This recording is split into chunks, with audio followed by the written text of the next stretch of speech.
Hello friends, once again I am here for you only. My name is Deepika and welcome to my channel Deepika की दक्षिता।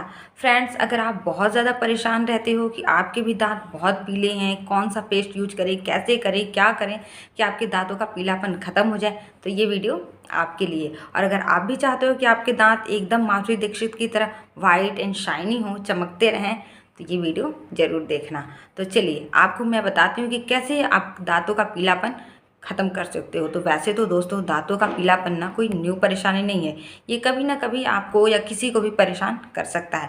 और दांतों के पीलेपन की वजह से लोगों की ओवरऑल पर्सनैलिटी भी ख़राब हो जाती है। सफ़ेद दांत जो होते हैं ना, वो हमारी खूबसूरती में चार चांद लगाने का काम करती है और दांत हमारी मुस्कुराहट को और भी ज़्यादा आकर्षक बना देते हैं। लेकिन जब ये दांत आपके पीले हो जाते हैं तो आप किसी के सामने खुलकर हंस भी नहीं सकते।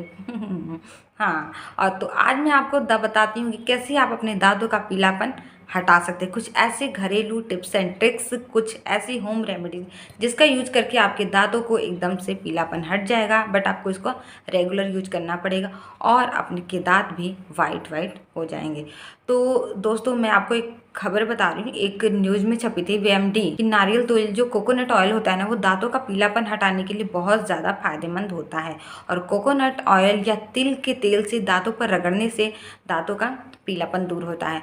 कोकोनट ऑयल का इस्तेमाल करने से दांतों की सड़न से भी बचाव किया जा सकता है। अगर आपके दांतों में कीड़े लग गए हैं या किसी टाइप की, बहुत सारे लोग गुटखा खाते हैं, तंबाकू खाते हैं, उनके दांतों में भी सड़न हो गई है ना, तो इसका यूज करके आप उस सड़न से भी बचाव कर सकते हैं अगर वो स्टार्टिंग के फेज में है तो।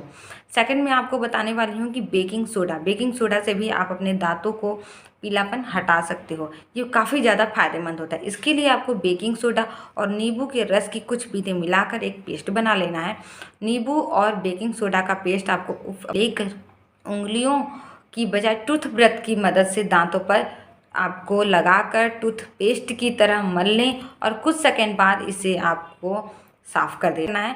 ब्रश में लगाना है तुरंत, ऐसे जैसे आप ब्रश करते हो नॉर्मल पेस्ट के साथ, तो उससे करते हुए और तुरंत उसे कुल्ला करके साफ़ कर देना है। आपको ज़्यादा देर तक अपने मुंह में नहीं रखना है, नहीं तो बेकिंग सोडा काफ़ी नुकसान करता है मसूड़ों को, इसलिए आपको सिर्फ इसे अपने दांत पे ही रगड़ना है, मसूड़ों पे नहीं करना है। नेक्स्ट मैं आपको बताने वाली हूँ नींबू और संतरे के छिलके का कैसे यूज करके दांतों को अपने शाइनिंग एंड चमकदार बना सकते हो। तो दांतों को सफ़ेद और चमकदार बनाने के लिए नींबू का और संतरे के छिलके ना को आप चबा सकते हो। अगर आप चबा सकते हो ना तो आप चबाओ, चबाने से भी ना वो उसका खुद जो रस होता है ना पूरे मुंह में फैल जाता है और उससे आपके दांतों की ऑलरेडी वो क्लीनिंग कर देता है। या फिर उन्हें आप अपने दांतों पर रगड़ें। ये प्रक्रिया आप हफ्ते में 2 बार कर सकते हैं। ऐसा करने से आपके दांतों को ना पीलापन हटाने में काफ़ी ज़्यादा मदद मिलती है। नेक्स्ट मैं आपको बताने वाली हूँ नीम की दातून तो प्राचीन काल से हमारी दादी नानी उस टाइम पे करती थी। गाँव में नीम की दातून किया जाता है।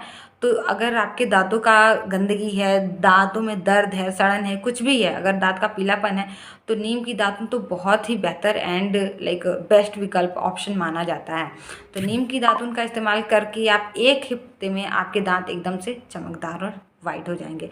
और गांव में तो मैंने बताया कि अभी भी लोग बहुत ज़्यादा ना इसी का यूज करते हैं। वहाँ पे ना ये पेस्ट वगैरह का तो फैशन आ गया है, बट नीम की दातुन का यूज बेस्ट माना जाता है।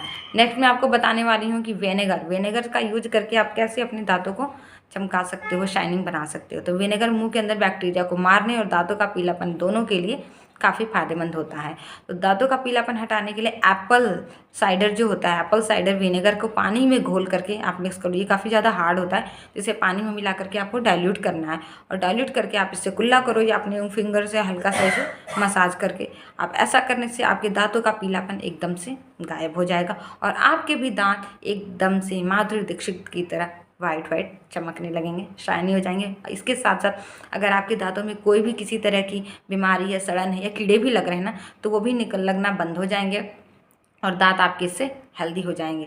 तो दोस्तों, बट इसे आपको ना रेगुलर करना है। रेगुलर अगर आप इसे करोगे ना तो डेफिनेटली आपको इसमें से जो भी समझ में आए, जो भी ठीक लगे, कोई भी एक आप कर सकते हो। ऐसा नहीं है कि मैंने अब जितना बताया आपको सारा ही करना है, या आप सिर्फ नीम की दातुन अगर आपके पास इजीली अवेलेबल है तो वो कर सकते हो। अगर आपके पास विनेगर है तो वो कर लो, उसका यूज़ करके कर सकते हो। अगर आप बेकिंग सोडा का यूज़ करना चाहते हो तो उसका कर लो, बट उसमें ध्यान रखना है कि इसका मसूड़ों पर यूज नहीं होना चाहिए ज़्यादा। अगर आपको संतरे का छिलके का यूज करना है तो वो कर लो, वो भी बेस्ट है। उसका आप यूज करोगे तो उसका कोई साइड इफ़ेक्ट भी नहीं, कोई किसी तरह का नुकसान नहीं है, और उससे आपके दांत काफ़ी जल्दी वाइट और चमकदार हो जाएंगे। तो my dear friends, I hope कि वीडियो आपको काफ़ी पसंद आई होगी, तो इसे लाइक ज़रूर करना, और अगर आपने अभी तक चैनल को सब्सक्राइब नहीं किया है तो सब्सक्राइब भी करना। इससे मेरा मोटिवेशन बढ़ता है और आप भी मेरी ब्यूटीफुल फैमिली के ब्यूटीफुल फैमिली मेम्बर बन जाएंगे।